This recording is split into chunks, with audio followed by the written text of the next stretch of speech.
বিনয় নাকি বদলে যাওয়া বদলের সংস্কৃতি? মাননীয়তে আপত্তি তারেক রহমানের।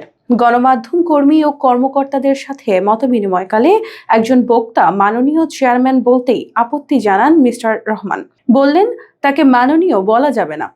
গতকাল হেঁটে গেলেন পার্টির অফিসে। এরও আগে এক সমাবেশে তার নামে স্লোগান দেওয়া নিয়ে স্পষ্ট বার্তা, তার নামে স্লোগান চলবে না।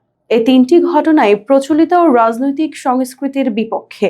তবে মিস্টার রহমান সংস্কৃতির পরিবর্তন চাইছেন নাকি আপাত বিনয়? না, পুরোটা এভাবে বললে হয়তো তার প্রতি দৃশ্যতে খানিকটা অবিচার করা হবে।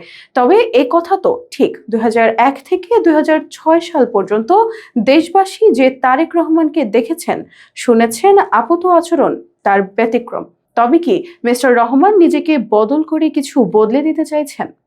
তবে কি ভারতের বাজপেয়ী মন্ত্রিসভার সাবেক পররাষ্ট্রমন্ত্রী যশবন্ত সিনহার মন্তব্যের কাছাকাছি যেতে চাইছেন?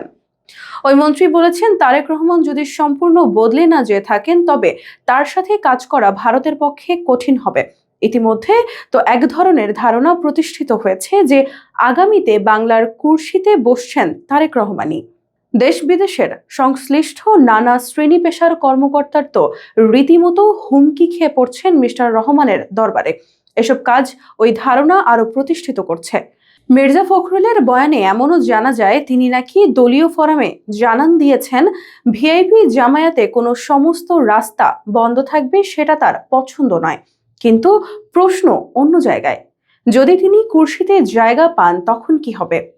নিরাপত্তার নামে হেঁটে পথ চলতে পারবেন? ভ্রষ্টাচার অনুযায়ী মাননীয় শব্দ উচ্চারণের বিরুদ্ধে আওয়াজ তুলতে পারবেন তো? নাকি তার বর্তমান বিনয় বা বদলে যাওয়া বদল করার সংস্কৃতি বজায় রাখতে পারবেন?